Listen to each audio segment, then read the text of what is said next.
Hello friends, I'm Larry with Rides Done Right, and this is Journey to Track Days. Hello! Yeah! Boy, that was nice. His car was already built by Strictly Street Rods. He got wiped out in the four-way stop. I can have the most talented guy in there, but if he's not driving with the rest of the crew, he's a bad Drives the truck, drives the car, he flies the plane. Do you get paid 3 times? No.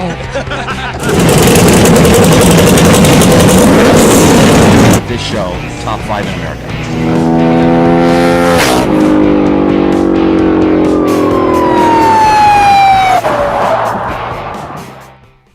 Hello friends, I'm Larry with Rides Done Right, and we're doing Journey to Track Days. I'm at Cycle Country of Salem at the dealership, and we are getting the bike serviced and ready to go to track days. And my guest today is Mark Degross. Mark, Nice to meet you, Larry. nice to meet Thank you.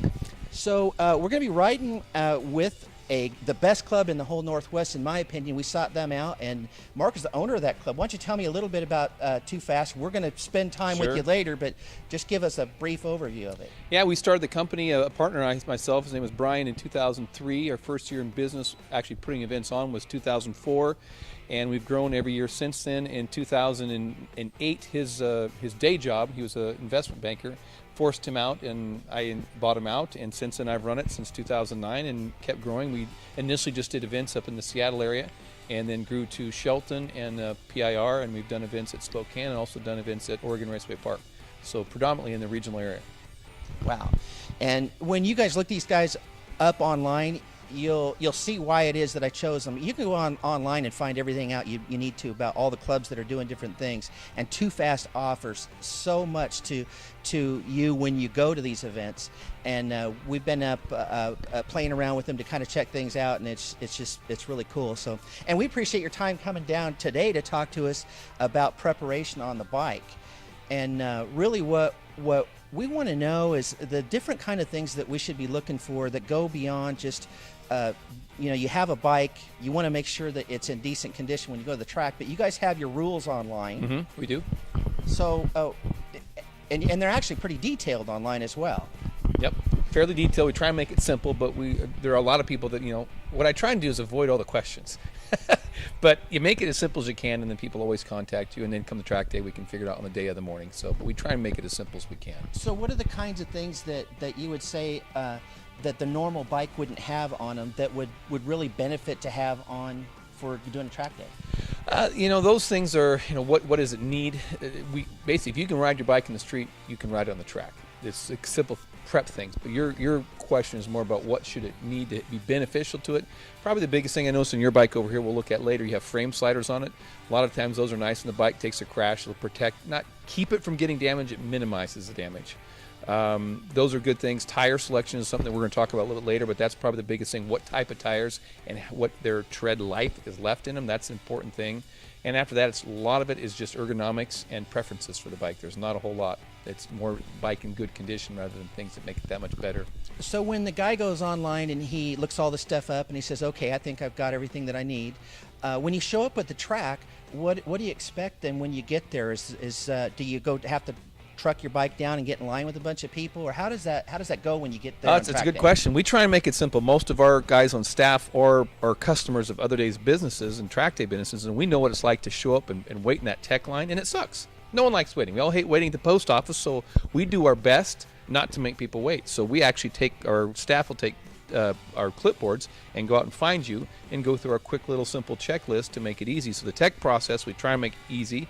People can bring it up to our registration area, and we can tech them there too, but we have mobile guys around tech, and why have everyone come to us when they're in their pits? Make it easy for them. Try and make their day and their experience as fantastic as we can make it for them. Wow, that's great. So what you've been doing this a long time. What are the biggest things? You get the dudes that just don't prepare, right? And so they show up there. This is our group of track riders. We're the last minute people, Right. So what is the thing that you see the most that people just forget, or they get there and it's like if they don't get it done right now, they're not going on the track. What is that thing? I would say the biggest thing is usually treads, tread life on the tires. Brittany's standing here, one of my staff members and fiance, and the biggest thing we see a lot is tires.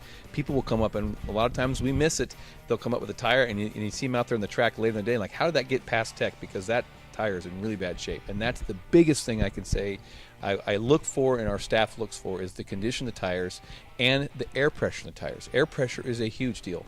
A lot of times dealerships will come in and fill them up, and they'll come to the track and like, yeah, the dealership only put it at 45, and I can almost guarantee if you're on any kind of street tire, mid-30s is what you want. It's going to get the street tire in a decent operating temperature.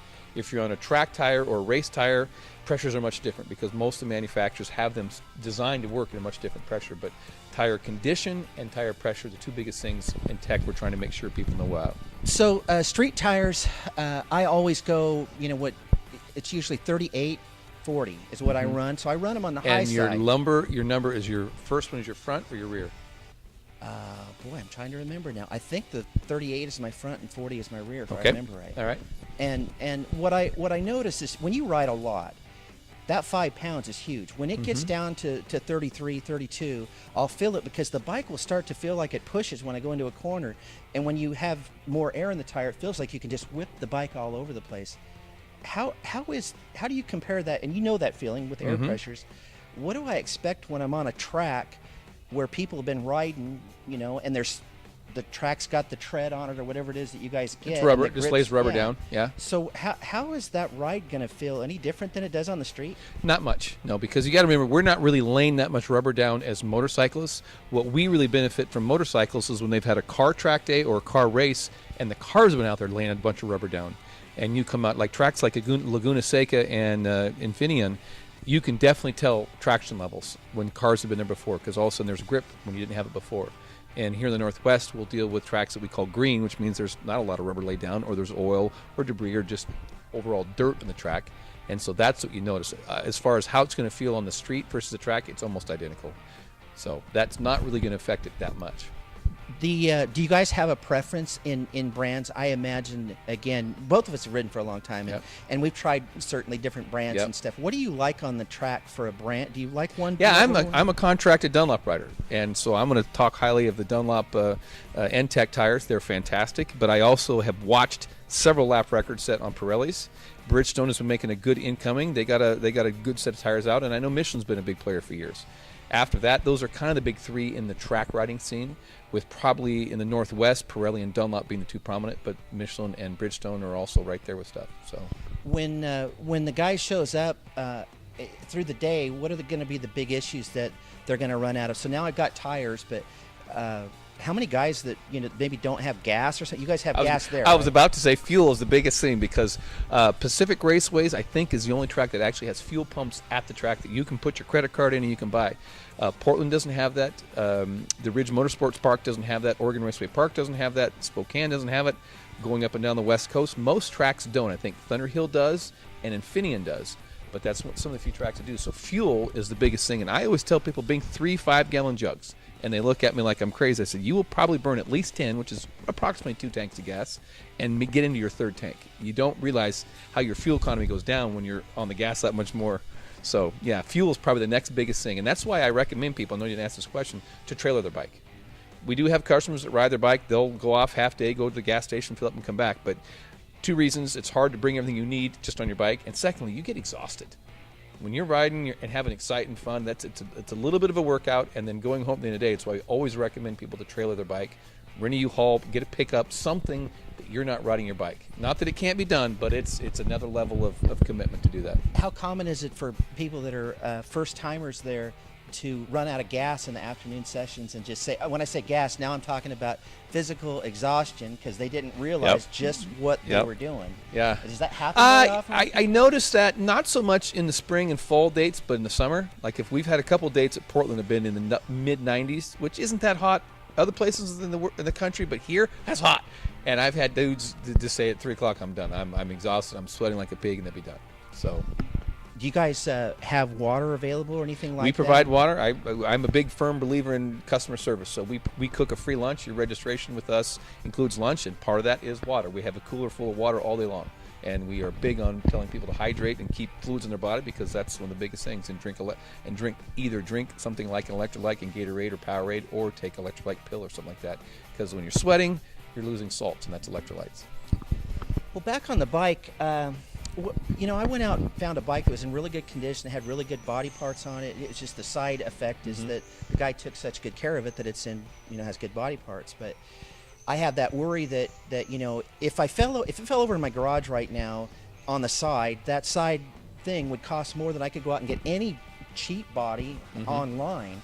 So do you have recommendations for that kind of stuff when somebody has a bike like mine? Do you go get a full body kit, or what do you usually do? There's several options. One is you don't do anything and you just risk it. And what that does is there's a lot of guys that a lot of the apprehension to come to the track that I find is guys say, I don't want to crash my bike. Well, you have, in my mind, you have just as much chance of crashing your bike on the track as you do the street. It's not that it's not there, it's just you control that as the rider. So don't take risks. So some guys will come and not ride very hard because they don't want to crash their bike. I get it. The other alternative is, if you want to put something other than the OEM brand new fancy stuff on, is to go buy track plastics. And by plastics, it's actually fiberglass. It's not plastic, but there's numerous manufacturers that make fiberglass primered body skins, and then you can put them on. They're usually about anywhere from $500 to $1,000 per bike, but then it's a separate set than your street stuff. The other thing is what I think you did, and we talked about, is going on eBay or some other place and buying pre-crash plastics, something that's already been down, that's got scratches. You get it for cheap, you put it on your bike, you have your track set of stuff, you bolt it on, you go to the track, ride your day, have a great time, you come back, take it off, put your fancy, nice, clean street or show stuff on, and you're good. And it's the best of both worlds. And so it's an expense, but compared to what brand new pristine plastics costs, it's a minimal charge. So I never do this where I ask somebody a question and then admit that I've already talked about this. But in this case, I did. And it was the first thing I think I talked to you on the phone about when we were talking about all this. And you told me that's what I should do. And it hadn't even entered my mind. And I wound up doing it, saved a lot of money. You've seen the plastics. I'm going to have a look that from 10 feet away, you're not really going to look good. That's the thing. When I first got started, I started on an RC51, and I had a street set of plastics I did my track days on that were crashed. They weren't bad, terrible, but they were definitely rashed. And then I'd slap on my nice stuff, and it was a great compromise. And then I didn't have that apprehension. I certainly didn't want to crash my bike either way, but at least I wasn't so afraid. Oh gosh, I'm going to crash my pristine plastics. Okay, well, I think that's about going to do it for what we're doing here. We are going to finish the bike up and then head out onto the tracks, and you're going to see more of Mark when we get there, because one of the things you actually encouraged me to do was go the night before and stay the night, so you don't have to drive that early drive in the morning and be exhausted in the morning, and plus hang out with the guys the night before. So when we hang out, we're gonna talk to Mark that evening. So watch for that, and then watch for us in the tracks, the Journey to Track Days. And thanks, Mark, for joining us. Pleasure. We'll see you guys next time.